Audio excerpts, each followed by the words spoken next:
Assalamualaikum warahmatullahi wabarakatuh. Berjumpa lagi dengan saya Naza.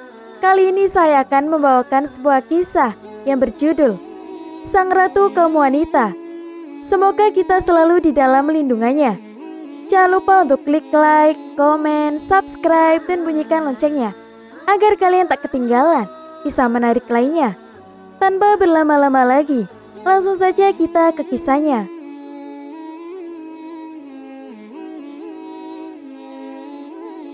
Seorang waliullah perempuan, yakni Robiah Al-Adawiyah Rabi'ah binti Ismail Al-Adawiyah, berasal dari keluarga miskin. Sejak kecil ia tinggal di Basroh. Di kota ini, namanya sangat harum sebagai seorang manusia suci dan seorang pengkhotbah. Dia sangat dihormati oleh orang-orang saleh semasanya. Mengenai kematian beliau, ada berbagai pendapat. Ada yang menyatakan beliau meninggal tahun 135 Hijriah atau 752 Masehi. Ada pula yang menyatakan tahun 185 Hijriah alias 801 Masehi. Robiah Al-Adawiyah yang seumur hidupnya tak pernah menikah, dianggap mempunyai peran yang besar dalam perkenankan cinta Allah ke dalam Islam tasawuf. Orang-orang mengatakan bahwa ia dikuburkan di dekat kota Yerusalem. Pada malam Robiah Al-Adawiyah dilahirkan, tidak ada sesuatu barang pun yang berharga yang bisa ditemukan di dalam rumah orang tuanya. Karena ayahnya adalah seseorang yang sangat miskin. Si ayah bahkan tidak mempunyai minyak, barang setetes pun, untuk mengoles pusar putrinya itu. Mereka tidak punya lampu dan tidak punya kain untuk menyelimuti Robiah. Si ayah telah memperoleh 3 orang putri, dan Robiah adalah putrinya yang keempat. Itulah sebabnya mengapa ia dinamakan Robiah, yang artinya yang keempat. Pergilah kepada tetangga kita si Anu, dan mintalah sedikit minyak, sehingga aku akan bisa menyalakan lampu. Istrinya berkata demikian, tetapi si suami telah bersumpah bahwa ia tidak akan meminta sesuatu pun dari manusia lain. Maka pergilah ia pura-pura menyentuhkan tangannya ke pintu rumah tetangga tersebut, lalu kembali lagi ke rumahnya. Mereka tidak mau membukakan pintu. Suami itu melaporkan kepada istrinya. Sesampainya di rumah, istrinya yang malang menangis sedih. Dalam keadaan yang serba memprihatinkan itu, si suami hanya dapat menegurkan kepalanya ke atas lutut. Sampai akhirnya dia tertidur. Di dalam tidurnya, ia bermimpi melihat Nabi Muhammad SAW. Nabi Muhammad membujuknya, "Janganlah engkau bersedih, karena bayi perempuan yang baru dilahirkan itu adalah ratu kaum wanita dan akan menjadi penengah bagi 70.000 orang di antara kaumku." Kemudian Nabi meneruskan, "Besok pergilah engkau menghadap Isa Az-Zadan, gubernur Basroh." Di atas selai kertas tulisan kata berikut ini, "Setiap malam engkau mengirimkan sholawat 100 kali kepadaku, dan setiap malam Jumat 400 kali. Kemarin adalah malam Jumat, tetapi engkau lupa melakukannya. Sebagai penebus kelalaianmu itu, berikanlah kepada orang ini 400 dinar yang telah engkau peroleh secara halal." Ketika terbangun dari tidurnya, ayah Robiah mengucurkan air mata. Ia pun bangkit dan menulis seperti yang telah dipesankan Nabi kepadanya, serta mengirimkan kepada gubernur melalui pengurus rumah tangga istana. Setelah gubernur membaca surat tersebut, beliau berkata, "Berikanlah 2.000 dinar kepada orang-orang miskin sebagai tanda syukur, karena Nabi masih ingat kepadaku. Kemudian berikan 400 dinar kepada Syekh, dan katakan kepadanya, aku harap engkau datang kepadaku, sehingga aku bisa melihat wajahmu. Namun tidaklah pantas bagi seorang seperti kamu untuk datang menghadapku. Lebih baik seandainya akulah yang datang dan menyekap pintu rumahmu dengan janggutku ini. Walaupun demikian, demi Allah, aku memohon kepadamu, apapun yang engkau butuhkan, katakanlah kepadaku. Ayah Robiah menerima uang tersebut dan membeli sesuatu yang dirasa perlu. Ketika Robiah beranjak besar, sedangkan kedua orang tuanya telah meninggal dunia, bencana kelaparan melanda kota Basroh, dan ia terpisah dari kakak-kakak perempuannya. Suatu hari ketika Robiah keluar rumah, ia terlihat oleh seorang penjahat yang segera menangkapnya, kemudian menjualnya dengan harga 6 dirham. Orang yang membeli dirinya menyuruh Robiah mengerjakan pekerjaan-pekerjaan berat. Pada suatu hari, ketika ia sedang berjalan-jalan, seseorang yang tidak dikenal datang menghampirinya. Robiah pun segera melarikan diri. Tiba-tiba ia terjatuh tergelincir, sehingga tangannya terkilir. Robiah menangis sambil mengantuk-antukkan kepalanya ke tanah. Ya Allah, aku adalah seorang asing di negeri ini, tidak mempunyai ayah, bunda, seseorang tawanan yang tak berdaya, sedangkan tanganku cedera. Namun semua ini tidak membuatku bersedih hati. Satu-satunya yang kuharapkan adalah bisa memenuhi kehendak ilmu dan mengetahui apakah engkau berkenan atau tidak. Lalu ada sebuah suara yang berkata kepadanya, Robiah, janganlah engkau bersedih. Esok lusa engkau akan dimuliakan, sehingga malaikat-malaikat iri kepadamu. Robiah kembali ke rumah tuanya. Di siang hari, ia terus berpuasa dan mengabdi kepada Allah. Sedangkan di malam hari ia berdoa kepada Allah sambil terus berdiri sepanjang malam. Pada suatu malam, tuannya terbangun dari tidur dan lewat jendela terlihat olehnya Robiah sedang bersujud dan berdoa kepada Allah Subhanahu wa Ta'ala. Ya Allah, Engkau tahu bahwa hasrat hatiku adalah untuk bisa memenuhi perintah-Mu dan mengabdi kepadamu.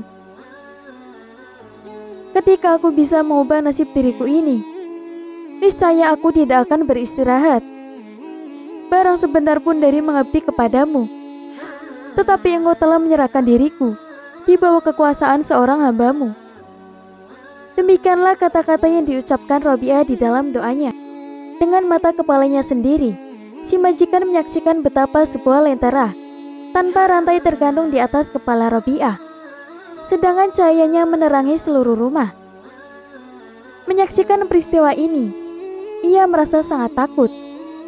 Ia lalu beranjak ke kamar tidurnya dan duduk merenung hingga fajar tiba.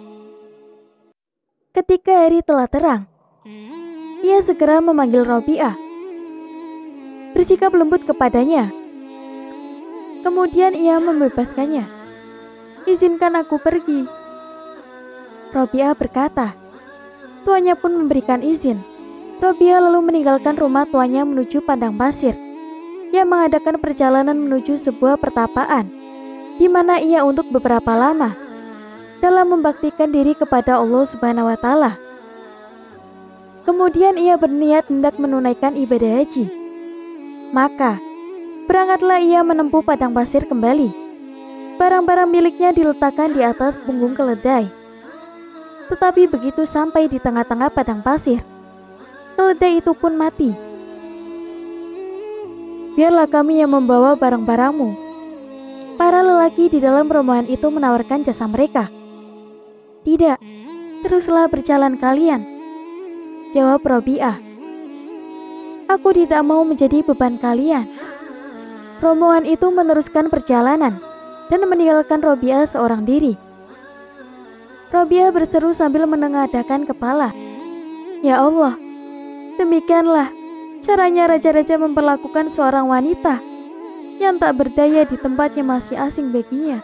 Engkau telah memanggilku ke rumahmu, tetapi di tengah perjalanan, engkau membunuh keledaiku dan meninggalkanku sebatang kara di tengah-tengah padang pasir ini. Belum lagi Robiah selesai dengan kata-katanya ini, tanpa diduga, keledai itu bergerak berdiri. Robiah menaikkan kembali barang-barangnya ke atas punggung binatang itu dan melanjutkan perjalanannya. Tokoh yang meriwayatkan kisah ini mengatakan bahwa tidak berapa lama setelah peristiwa itu, ia melihat keledai kecil sedang dijual orang di pasar. Beberapa hari lamanya, Robiah meneruskan perjalanannya menempuh padang pasir. Sebelum ia berhenti, ia berseru kepada Allah, "Ya Allah, aku sudah letih. Ke arah manakah yang harus kutuju? Aku ini hanyalah segumpal tanah, sedangkan rumahmu terbuat dari batu.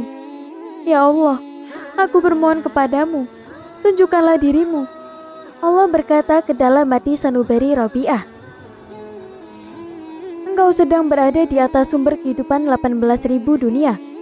Tidakkah engkau ingat betapa Musa telah memohon untuk melihat wajahku dan gunung-gunung terpecah-pecah menjadi 40 keping? Karena itu merasa cukuplah engkau dengan namaku saja." Pada suatu malam, ketika Robiah sedang sholat di sebuah pertapaan, ia merasa sangat letih, sehingga ia jatuh tertidur. Sedemikian nyenyak tidurnya, sehingga ketika matanya berdarah tertusuk alang-alang dari tikar yang ditidurinya, ia sama sekali tidak menyadari. Seorang pencuri masuk menyelinap ke dalam pertapaan itu, dan kemudian mengambil cadar Robiah. Ketika hendak pergi dari tempat itu, didapatinya bahwa jalan keluar telah tertutup. Lalu dilepaskannya cadar itu, dan ditinggalkannya tempat itu. Dan ternyata jalan keluar telah terbuka kembali. Cadar Robiah diambilnya lagi, tetapi jalan keluar tertutup kembali. Sampai 7 kali perbuatan seperti itu diulanginya. Kemudian terdengarlah olehnya sebuah suara dari pojok pertapaan itu, "Hai manusia, tiada gunanya engkau mencoba-coba. Sudah bertahun-tahun Robiah mengabdi kepada kami. Setan sendiri tidak berani datang menghampirinya. Tetapi betapakah seorang maling memiliki keberanian hendak mencuri cadarnya? Pergilah dari sini, hai manusia jahanam. Tiada guna engkau mencoba-coba lagi." Jika seorang sahabat yang sedang tertidur, maka sang sahabat bangun dari berjaga-jaga. Maling itu pun lari, dan tidak jadi mencuri cadar Robiah al-Adawiyah. Dahulu, ada 2 orang pemuka agama datang mengunjungi Robiah al-Adawiyah, dan keduanya merasa lapar. Mereka berdua berkata, "Mudah-mudahan Robiah akan menyuguhkan makanan kepada kita." Mereka berkata, "Makanan yang disuguhkan Robiah pasti diperolehnya dengan secara halal." Ketika mereka duduk, di depan mereka telah terhambar serbet, dan di atasnya ada 2 potong roti. Melihat hal ini, mereka sangat gembira. Tetapi saat itu pula seorang pengemis datang, dan Robiah memberikan kedua potong roti itu kepadanya. Kedua pemuka agama itu sangat kecewa, namun mereka tidak berkata apa-apa. Tak berapa lama kemudian, masuklah seorang pelayan wanita, membawakan beberapa buah roti yang masih panas. "Ajikanku telah menyuruhku untuk mengantarkan roti-roti ini kepadamu," si pelayan menjelaskan. Robiah menghitung roti-roti tersebut. Semuanya berjumlah 18 buah. "Mungkin sekali roti-roti ini buat untukku," Robiah berkata. Si pelayan berusaha meyakinkan Robiah, namun percuma saja. Akhirnya roti-roti itu dibawanya kembali. Sebenarnya yang terjadi adalah bahwa pelayan itu telah mengambil 2 potong roti untuk dirinya sendiri. Kepada nyonya majikannya, ia meminta 2 potong roti lagi. Kemudian kembali ke tempat Robiah, roti-roti itu dihitung. Ternyata semuanya ada 20 buah. Dan setelah itu, barulah ia menerima roti-roti ini. "Memang telah dikirimkan majikanku untukku," kata Robiah. Kemudian Robiah menyuguhkan roti-roti tersebut kepada kedua tamunya tadi. Keduanya makan, namun masih dalam keadaan terheran-heran. Kemudian mereka bertanya kepada Robiah, "Kami ingin memakan roti sendiri, tetapi engkau memberikannya kepada seorang pengemis. Kemudian engkau mengatakan kepada si pelayan tadi bahwa ke-18 roti itu bukankah dimaksudkan untukmu? Tetapi kemudian, ketika semuanya berjumlah 20 buah, barulah engkau mau menerimanya." Robiah menjawab, "Sewaktu kalian datang, aku tahu bahwa kalian sedang lapar. Aku berkata kepada diriku sendiri, betapa aku tega untuk menyuguhkan 2 potong roti kepada 2 orang pemuka yang terhormat. Itulah sebabnya, mengapa ketika si pengemis tadi datang, aku segera memberikan 2 potong roti itu kepadanya dan berkata kepada Allah yang Maha Besar, "Ya Allah, Engkau telah berjanji bahwa Engkau akan memberikan ganjaran 10 kali lipat. Dan janjimu itu kupegang teguh. Ini telah kusedekahkan 2 potong roti itu untuk menyenangkan hatimu. Semoga Engkau berkenan untuk memberikan 20 potong sebagai imbalannya." Ketika ke-18 roti itu diantarkan kepadaku, tahulah aku bahwa sebagian darinya telah dicuri, atau roti-roti itu mungkin bukan untuk disampaikan kepadaku. Pada suatu hari, pelayan wanita Robiah hendak memasak sop bawang, karena sudah agak lama mereka tidak memasak makanan. Ternyata, mereka tidak mempunyai bawang. Si pelayan berkata kepada Robiah, "Aku hendak meminta bawang kepada tetangga sebelah." Tetapi Robiah mencegah. "Telah 40 tahun aku berjanji kepada Allah, tidak akan meminta sesuatu pun kecuali kepadanya. Lupakanlah bawang itu." Segera setelah Robiah berkata demikian, seekor burung meluncur dari langit, membawakan bawang yang telah terkupas di paruhnya, lalu menjatuhkannya ke dalam belanga.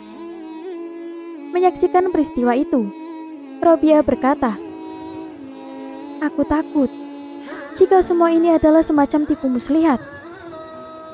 Robiah tidak mau menyentuh sup bawang tersebut, hanya roti saja yang dia makan. Pada suatu hari, Robiah berjalan ke atas gunung, lalu ia dikerumuni oleh kawanan rusa, kambing hutan, dan sebangsa kambing hutan yang bertanduk panjang dan keledai-keledai liar. Binatang-binatang itu menatap Robiah dan hendak menghampirinya. Tanpa disangka-sangka, Hasan al-Basri datang pula ke tempat itu. Begitu melihat Robiah, segera ia datang menghampirinya. Tetapi setelah melihat kedatangan Hasan, binatang-binatang tadi lari ketakutan dan segera meninggalkan Robiah. Hal ini membuat Hasan kecewa.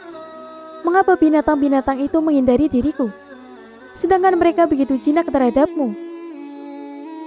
Hasan bertanya kepada Robiah, "Apakah yang telah engkau makan pada hari ini?" Robiah balik bertanya, "Sup bawang." "Engkau telah memakan lemak binatang-binatang itu. Tidak mengherankan jika mereka lari ketakutan melihatmu." Di hari lain, ketika Robiah lewat di depan rumah Hasan, saat itu Hasan termenung. Ia sedang menangis dan air matanya menetes jatuh mengenai pakaian Robiah. Mula-mula Robiah mengira hujan turun, tetapi setelah ia menengadahkan ke atas dan melihat Hasan, sadarlah ia bahwa yang jatuh menetes itu adalah air mata. Hasan menangis. Adalah pertanda dari kelesuan spiritual Robiah al-Adawiyah. Berkata kepada Hasan, "Tahanlah air matamu.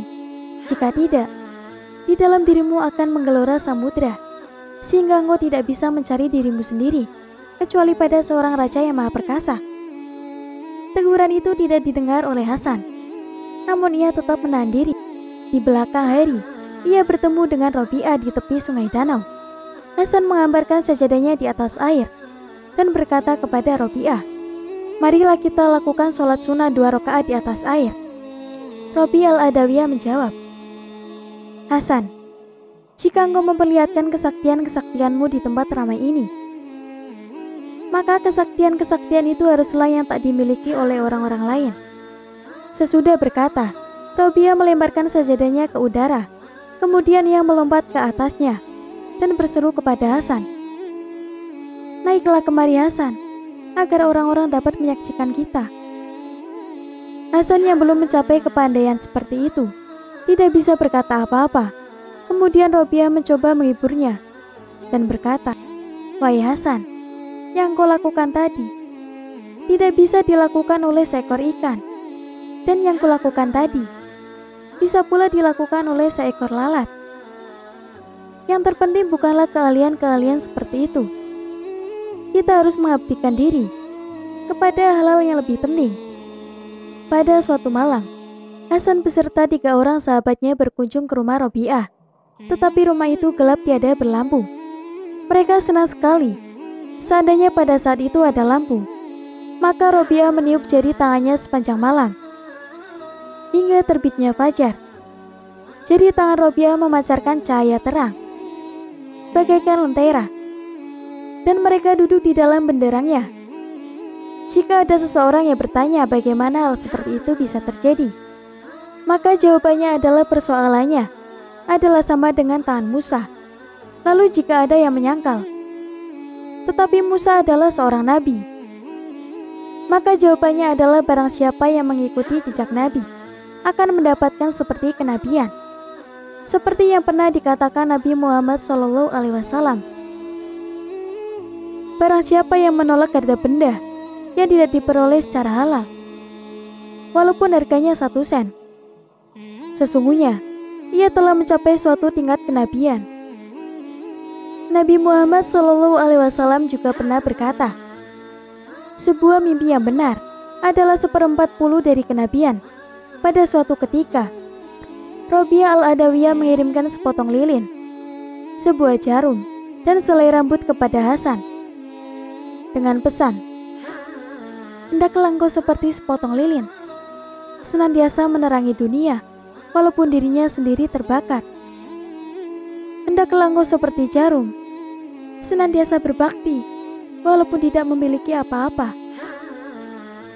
Apabila kedua hal itu telah engkau lakukan, maka bagimu 1000 tahun hanyalah seperti selai rambut ini. Apakah engkau menginginkan agar kita menikah? Tanya Hasan kepada Robiah. Tali pernikahan hanyalah untuk orang-orang yang memiliki keakuan. Disinilah keakuan telah sirna, telah menjadi tiada, dan hanya ada melalui dia. Aku adalah miliknya. Aku hidup di bawah naungannya. Engkau harus melamar diriku kepadanya, bukan langsung kepada diriku sendiri. Pada suatu hari, Hasan al-Basri, Malik bin Dinar, dan Syakik al-Balki mengunjungi Robiah yang sedang terbaring dalam keadaan sakit. Lalu Hasan al-Basri memulai pembicaraan dengan berkata, seorang manusia tidak bisa dipercaya kata-katanya jika ia tidak tabah menanggungkan cambukan Allah. Mendengar itu, Robiah Al-Adawiyah membalasnya, kata-katamu itu berbau egoisme. Kemudian giliran Syekh al-Balki untuk mencoba. Beliau berkata, seorang wanita tidak bisa dipercayai kata-katanya jika ia tidak bersyukur karena cambukan Allah. Robiah Al-Adawiyah menjawab, ada yang lebih baik daripada itu. Lalu yang terakhir Malik bin Dinar maju, dan beliau berkata, seorang manusia tidak bisa dipercaya kata-katanya jika ia tidak merasa bahagia ketika menerima cambukan Allah. Masih ada yang lebih baik daripada itu. Robiah mengulangi jawabannya. Lalu ketika Syekh tersebut berkata, jika demikian, katakanlah kepada kami, apa yang lebih baik daripada itu? Maka berkatalah Robiah, seorang manusia tidak bisa dipercaya kata-katanya jika ia tidak lupa kepada cambukan Allah, tetapi ketika ia merenungkannya. Ketika tiba saatnya Robiah harus meninggalkan dunia fana ini, orang-orang yang menunggunya meninggalkan kamarnya dan menutup pintu kamar itu dari luar. Setelah itu, mereka mendengar suara yang berkata, wahai jiwa yang damai, kembalilah kepada Tuhanmu dengan berbahagia. Beberapa saat kemudian, tak ada lagi suara yang terdengar dari kamar Robiah. Mereka lalu membuka pintu kamar itu dan mendapatkan Robiah telah berpulang. Setelah Robiah meninggal dunia, ada yang bertamu dengannya dalam sebuah mimpi. Kepadanya ditanyakan, bagaimana engkau menghadapi mungkar dan nakir? Robiah menjawab, kedua malaikat itu datang kepadaku, dan mereka bertanya, siapakah Tuhanmu? Aku menjawab, pergilah kepada Tuhanmu, dan katakan kepadanya, di antara beribu-ribu makhluk yang ada, janganlah engkau melupakan seorang wanita tua yang lemah. Aku hanya memiliki engkau di dunia yang luas, tidak pernah lupa kepadamu. Tetapi mengapa engkau mengirim utusan? Sekedar menanyakan siapa Tuhanmu kepadaku. Kemudian Robiah Al-Adawiyah berdoa, ya Allah, apapun yang engkau karuniakan kepadaku di dunia ini, berikanlah kepada musuh-musuhmu, dan apapun yang akan engkau karuniakan kepadaku di akhirat nanti, berikanlah kepada sahabat-sahabatmu, karena Engkau sendiri cukuplah bagiku. Ya Allah, jika aku menyembahmu karena takut kepada neraka, bakarlah aku di dalam neraka. Dan jika aku menyembahmu karena mengharapkan surga, campakkanlah aku di dalam surga. Tetapi jika aku menyembahmu demi Engkau semata, janganlah Engkau enggan memperlihatkan keindahan wajahmu yang abadi itu kepadaku. Ya Allah, semua jerih dan semua hasratku di antara kesenangan-kesenangan dunia ini adalah untuk mengingat Engkau. Dan di akhirat nanti, di antara segala kesenangan akhirat adalah untuk berjumpa denganmu. Begitulah halnya dengan diriku, seperti yang telah kukatakan. Kini, berbuatlah seperti yang Engkau kehendaki. Cukup sekian kisah yang dapat saya sampaikan. Semoga bermanfaat dan memberi pelajaran bagi kita semua. Akhir kata, wassalamualaikum warahmatullahi wabarakatuh.